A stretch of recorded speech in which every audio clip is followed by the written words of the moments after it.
आप देख रहे हैं खबरों की गरिमा विद पूर्णिमा टीवी 9 भारतवर्ष के डिजिटल प्लेटफॉर्म पे। 40 दिन तक आप सब लोग घर में रुके, लेकिन 40 दिन बाद जैसे ही थोड़ी रियायतें मिली, रिलैक्सेशन मिली और जिसमें सबसे ज्यादा इंपॉर्टेंट शराब की दुकानें खोल दी गई, तो आप लोगों ने मिलकर सारी की सारी मेहनत पर पानी फेर दिया।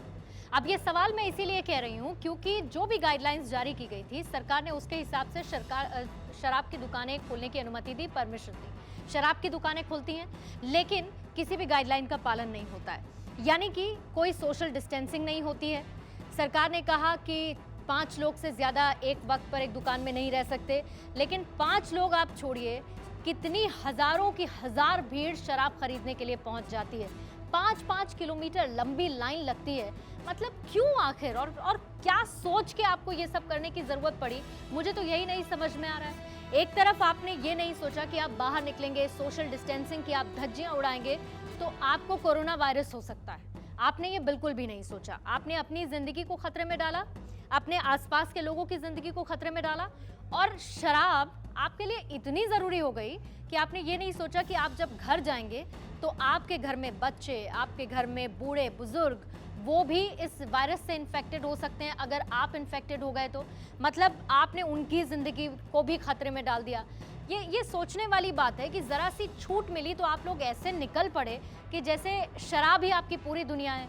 ये तो हो नहीं सकता, क्योंकि 40 दिन तक जब लॉकडाउन था, आप लॉकडाउन में थे, तो आप बहुत सारी चीज़ों से गुजर रहे हैं, आप एक मेंटल स्ट्रेस से गुजर रहे हैं, बहुत सारी चीज़ों में बदलाव आ रहा है। शराब का इस्तेमाल आप नहीं कर रहे थे, शराब का सेवन आप नहीं कर रहे थे, लेकिन जैसे ही दुकान खुलती है तो मैं तो ये सोच रही हूँ कि बिल के बिल जब सोशल मीडिया पे कुछ वायरल जो हो रहे हैं वो देख के चौंक गई। 50,000 रुपये का बिल, मतलब इतनी शराब खरीदने की ज़रूरत आन पड़ी। और क्यों? इस पर क्या आप खुद को एक कंट्रोल नेचर में नहीं ला सकते थे? आप खुद पर काबू नहीं कर सकते थे क्या?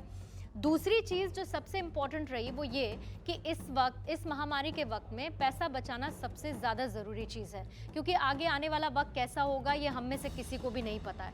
आपको आगे क्या ज़रूरत आन पड़े, आपको क्या अपनी हेल्थ पर, अपने स्वास्थ्य पर ज़्यादा खर्चे की ज़रूरत पड़ सकती है, उसके लिए पैसा होना ज़रूरी है। तो आपने ये भी नहीं सोचा कि चलो हम अभी शराब नहीं खरीदते हैं, इस पैसे को बचा लेते हैं, आगे चल के क्या क्राइसिस आ जाए। आपने इस चीज़ को पूरी तरह से दरकिनार कर दिया।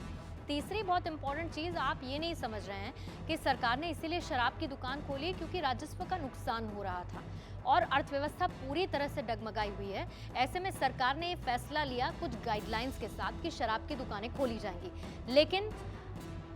लेकिन सवाल ये कि आप लोगों का नेचर, यानी कि आम जनता का नेचर किस तरीके का है, क्या सारी की सारी गाइडलाइंस को फॉलो किया जाएगा या नहीं, इस बात को भूलते हुए सरकार ने फैसला ले लिया। और आप लोगों ने तो खैर उसका मटिया मीट किया, सो अलग किया। लेकिन ऐसे में अगर कोरोना वायरस के अब जो केसेस हैं वो बढ़ते हैं, तो क्या सरकार इसकी जिम्मेदारी लेगी? इसके लिए क्या आप सरकार पर सवाल नहीं उठाएंगे? लेकिन जब आप सरकार पर सवाल उठाएं तो पहले खुद पर से सवाल ये ज़रूर पूछिएगा, खुद से सवाल ज़रूर पूछिएगा कि आखिर आपने इसके लिए क्या गाइडलाइंस का पालन किया? क्या जो करना ज़रूरी था आपने वो नहीं किया? तो आपको जवाब में मिलेगा नहीं, क्योंकि आपने उन सब चीज़ों का उल्लंघन किया जिनका पालन किया जाना था। दूसरी एक बहुत इंपॉर्टेंट चीज़ है कि सरकार की तरफ से क्या कदम उठाए जा सकते थे। सोशल मीडिया पर बहुत सारे इस तरीके के सजेशंस भी आए, जिसमें से एक सजेशन कुछ प्रॉपर होता हुआ, लागू होता हुआ भी नज़र आया है। एक, जैसे दिल्ली सरकार ने 70% रेट बढ़ा दिया, 70% पैसा ज़्यादा ले रही है वो शराब की बिक्री पर, जो आप खरीदेंगे उस बॉटल पर ज़्यादा पैसे वसूल रही है। और ये एक सजेशन सोशल मीडिया पर काफ़ी वायरल था, जिसे सरकार ने, तो इससे क्या होगा कि अर्थव्यवस्था थोड़ी बेहतर होगी, राजस्व ज़्यादा बढ़ेगा। ये एक बहुत अच्छी बात है, और ये सिर्फ दिल्ली में नहीं बल्कि कई और राज्यों में भी हुआ है जहाँ पर शराब को महंगा कर दिया गया है, तो उनसे अब वो राजस्व कमा सकते हैं, ठीक बात है।